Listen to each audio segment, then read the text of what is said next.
La chronique juridique. Une présentation de Nathalie Dubé, notaire, maintenant au 14 chemin des Poiriers à Montmagny. Je vous souhaite la bienvenue à cette autre chronique juridique présentée par Maître Nathalie Dubé et en compagnie de Maître Nathalie Dubé au 14 chemin des Poiriers, bureau 202 maintenant. C'est ici que vous pouvez la rejoindre. Je dis ici parce que les bureaux de l'étude de Maître Nathalie Dubé sont tout juste en face des studios de CMA-TV.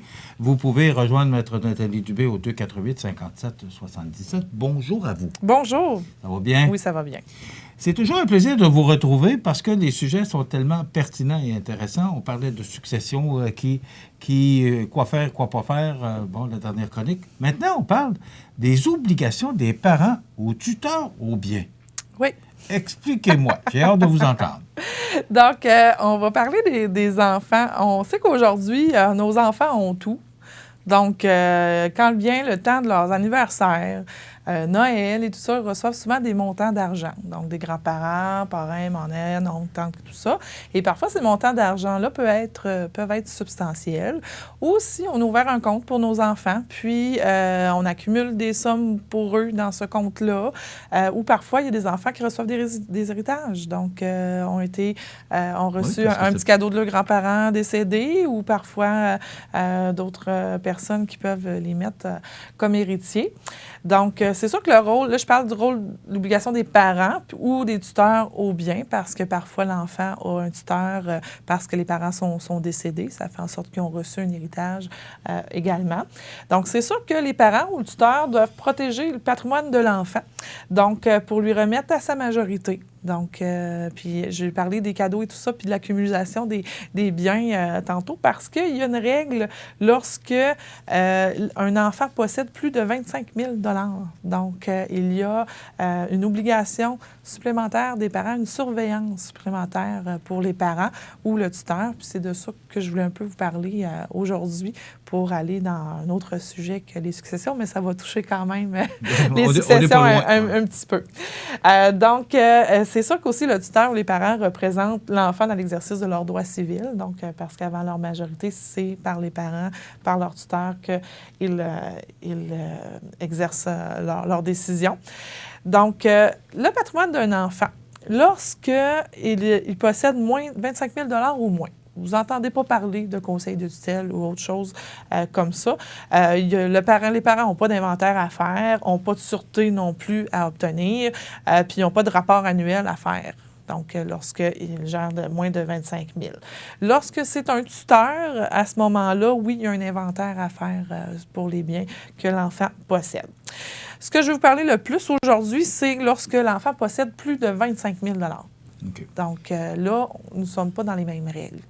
Lorsqu'un de vos enfants possède plus de 25 000 $, puis il ne faut pas penser que ça n'arrive pas souvent, ça arrive plus souvent qu'on pense. Donc, justement, à cause des raisons qu'on a dit tout à l'heure, les cadeaux en argent, un petit héritage là, un autre cadeau pour autre chose, on accumule ça. Tu sais, je prends juste dans mon cas personnel, si je peux dire ça comme ça, j'ai une préadolescente qui travaille, mais qui gagne plus qu'elle n'a besoin pour subvenir à ses besoins. Donc, c'est sûr que ces payes s'accumulent. On n'a pas 25 000, là, mais pour donner l'exemple, c'est sûr que... C'est un bon exemple. C'est ça. Lorsqu'elle va vieillir, elle va dépenser peut-être plus que ce qu'elle a besoin. C'est ça. Mais de 14-15 ans jusqu'à 18 ans, c'est ça. On peut gagner quand même... Tu sais, souvent, ils ont leur paiement de leur cellulaire, leur petit bien de luxe qu'ils veulent se payer de temps en temps. Mais lorsqu'on a un enfant qui est économe, le montant peut s'accumuler vite dans leur compte de banque. Et si on arrive à plus de 25 000 $, bien là, on doit créer un conseil de tutelle. Donc, un conseil de tutelle, c'est quoi? Lorsque c'est les parents qui administrent l'argent, ça peut être formé d'une personne ou de 3 personnes.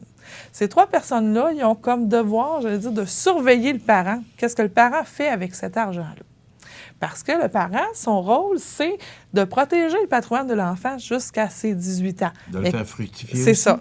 Mais là, dans notre loi, dans le Code civil, c'est établi que lorsque l'enfant a plus de 25 000, ça commence à être un patrimoine assez important pour que il y a quelqu'un d'extérieur qui surveille le parent qui administre ce montant-là. Donc, c'est ce qu'on appelle un conseil de tutelle. Je dis toujours, c'est pas le fun, parce que c'est sûr que c'est une obligation administrative avec le curateur public du Québec qui est là pour surveiller comment le parent gère l'argent de son propre enfant. Donc, c'est une procédure qui est à suivre. Comment on établit ça, un conseil de tutelle? Donc, c'est une procédure devant notaire ou devant tribunal, dépendamment de quelle façon vous voulez le faire ou qui est le professionnel qui va vous accompagner dans ce processus-là. Donc, c'est qu'on fait, j'allais dire, un conseil de famille pour rendre ça dans des mots faciles à comprendre. Et on vient déterminer qui fera partie du conseil de tutelle. Donc, qui va avoir l'obligation de surveiller, faire un rapport au curateur public à chaque année sur l'administration du parent ou du tuteur. Donc, est-ce que je comprends, Maître Dubé, que c'est obligatoire? Oui. Tu sais, 25 000, c'est tout obligatoire. J'apprends ça aujourd'hui. Oui, lorsque l'enfant possède, un enfant de moins de 18 ans possède plus de 25 000 le conseil de tutelle est obligatoire. OK. Donc, c'est... J'ai l'impression qu'il y a beaucoup de gens qui sont comme moi, qui sont très surpris. Sûrement. Oui, il faut... Puis, lorsqu'il y a un héritage, admettons qu'une institution financière sait qu'un mineur va recevoir un héritage de plus de 25 000, un assureur qui émet un chèque à un mineur de plus de 25 000, ils ont l'obligation aussi comme institution d'aviser le curateur public pour qu'il y ait la création d'un conseil de tutelle. OK. Donc, c'est sûr que ça arrive souvent lorsque l'enfant est héritier.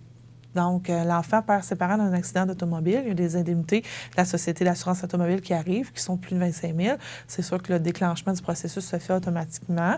Là, c'est plus facile à comprendre dans un cas comme ça. Mais là, quand les parents sont là, que les parents sont bien vivants, qu'il y a une accumulation, et que 25 000 et il faut compléter ce rapport-là. Oui. Ah, oui. Donc, il faut créer le conseil de tutelle et compléter aussi le rapport. Donc, il y a un inventaire des biens qui doit être fait. Donc, soumis au conseil de tutelle, au curateur public et à l'enfant s'il a plus de 14 ans. Parce que lorsqu'un enfant a plus de 14 ans, commence à exercer ses droits civils aussi, donc doit être au courant de ses affaires. Comme on dit souvent, bon, pas de danger que ça arrive, mais des fois, on trouve que ça s'accumule plus vite que l'on pense. Puis ça dépend aussi de la manière qu'on détient les biens. Il y a une question qu'on me parlait avant que l'entrevue commence. Vous m'avez parlé des régimes d'épargne-études. Oui. Donc, c'était une très bonne question que vous m'avez posée hors d'ongle. On va l'amener à l'écran. Lorsqu'on accumule des sommes dans le régime d'épargne-études, ce n'est pas la propriété de l'enfant. Donc, il ne faut pas aviser, allez pas surveiller vos régimes d'épargne-études. Si vous avez plus de 25 000, ce n'est pas pour ça que ça s'applique. Parce qu'un régime d'épargne-études, c'est le parent qui est détenteur. L'enfant n'est pas propriétaire des sommes qui s'accumulent là-dedans. Okay. Donc, au moment de la cotisation, parce que oui, ça peut dépasser un montant de 25 000, mais ce n'est pas l'enfant qui est propriétaire, c'est le parent. Donc, ça aussi, il faut surveiller la façon que c'est détenu. Si vous êtes dans un cas, justement, que 25 000 et plus, souvent, c'est soit une institution financière, soit l'assureur, ou où est-ce que la provenance de l'argent et où est-ce que vous allez être informé assez rapidement que vous avez maintenant l'obligation d'avoir quelqu'un qui vous accompagne dans la gestion financière des biens de votre enfant. On a aussi une obligation qu'on appelle de rendre compte. L'obligation de rendre compte, oui, elle est faite au conseil de tutelle. Donc, ça veut dire qu'à chaque année, on met à jour l'inventaire, donc des biens de notre enfant. Donc, si au jour 1, on avait 25 000, c'est sûr que durant l'année, c'est accumulé des intérêts, vous avez fait des placements. Il y a peut-être eu d'autres sommes qui se sont ajoutées. Donc, une fois par année, il y a une mise à jour de l'inventaire. Donc, puis vous rendez compte de ce que vous avez fait avec l'argent de votre enfant. Est-ce que le gouvernement ou le ministère qui s'occupe de ce dossier-là peut intervenir? Oui, le curateur public. À partir du moment où il reçoit le curateur public, à partir du moment où il reçoit le rapport, il peut intervenir si on ne fait pas correctement les placements ou ce que...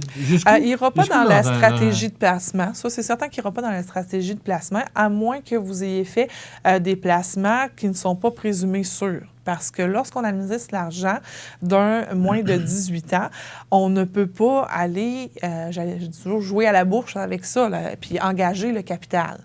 Donc, c'est des placements présumés sûrs ou est-ce que le capital doit être garanti?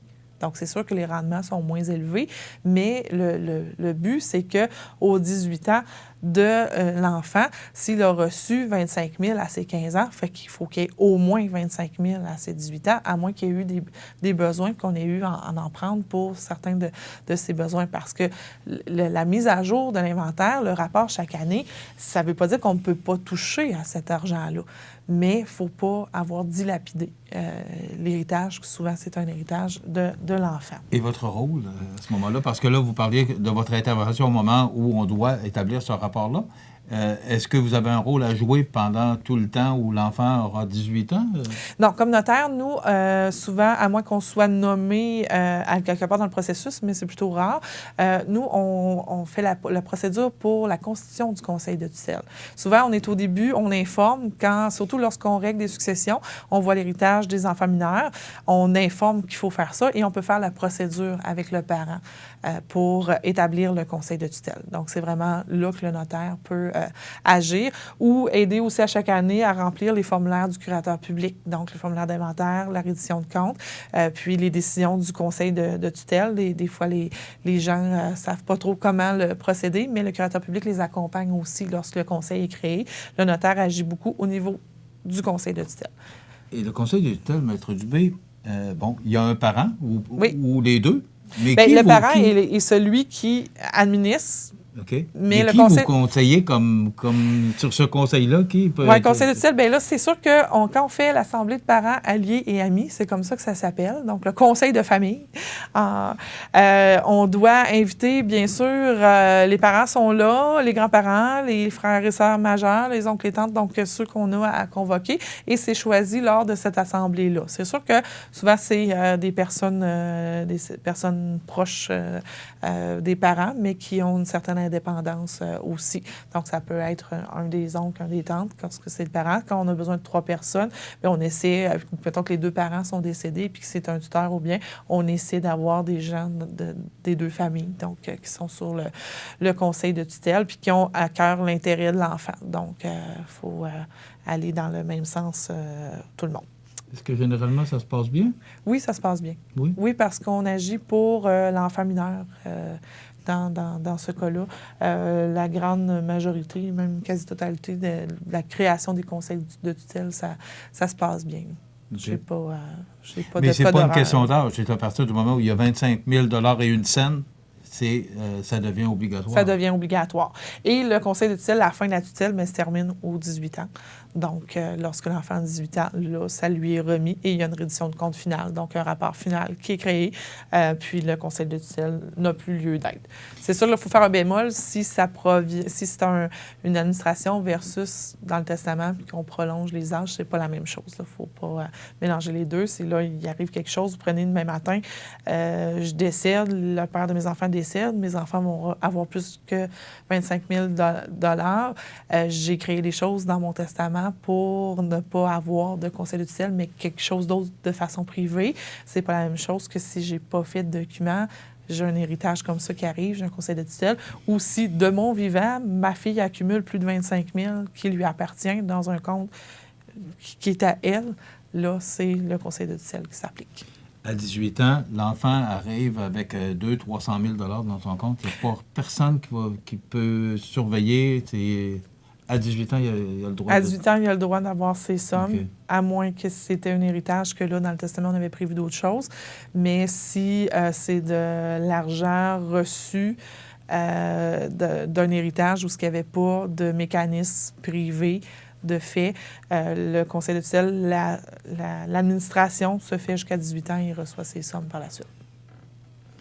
Je suis un peu surpris de savoir que ça existe, le conseil de tutelle, mais je trouve que c'est quand même une belle façon de pouvoir prévenir bien des choses. Oui, c'est sûr que c'est une surveillance, prévenir le vol, la fraude, même si c'est nos enfants. Puis on se dit, je suis capable d'administrer les biens de mes enfants. Le gouvernement, par le curateur public, a installé une mesure de protection de sécurité pour les avoirs de plus de 25 000 d'un enfant mineur. Et le rôle du notaire est très important à ce moment-là. Oui, au départ. On est là. Au départ, par la suite, on peut vous accompagner d'année en année, mais la plupart des gens sont accompagnés par le curateur public, puis ça va très bien. Très intéressant comme chronique. Vous voulez avoir plus d'informations? Bien, tout simplement, vous pouvez rencontrer Maître Nathalie Dubé en tout temps. Elle est conseillère pour le groupe Mallette, mais son étude est encore bel et bien là. On a juste changé d'adresse. On est au 14 Chemin des Poiriers, Montmagny, bureau 202, au 288 57 77. Et maintenant, Maître Samuel Ouellette, nouveau notaire qui est avec vous là, pour vous seconder parce que beaucoup d'ouvrages. Oui, beaucoup de travail. Puis on essaie aussi d'avoir la relève. Puis de donner de bons services aussi. Oui. Merci beaucoup. Maître Nathalie Dubé, c'était notre chronique juridique pour aujourd'hui. Les obligations des parents ou tuteurs au bien. Donc, on en apprend beaucoup à ces chroniques. Ça complète. On se retrouve dans 2 semaines. Oui. Merci beaucoup.